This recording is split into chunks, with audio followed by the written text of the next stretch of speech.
How to use green screen feature on CapCut. Hey guys, welcome to our channel and let's get right into the video.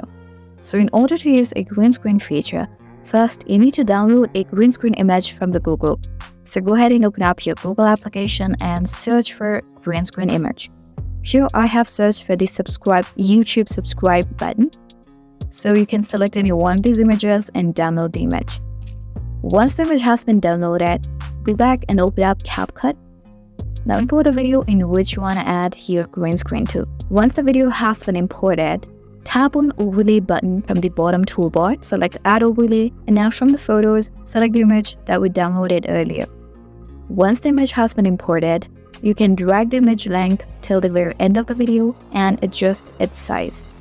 Once done, scroll to the bottom toolbar and you'll find this cutout option. Tap on it. Now click on Chroma key, tap on Color Picker and pick the green color. Next, tap on Intensity and set it to 100. Once done, tap on Checkmark, and that's it, you'll be done.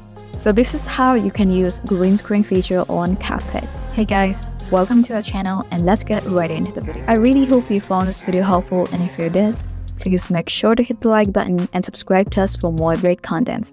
Thanks for watching.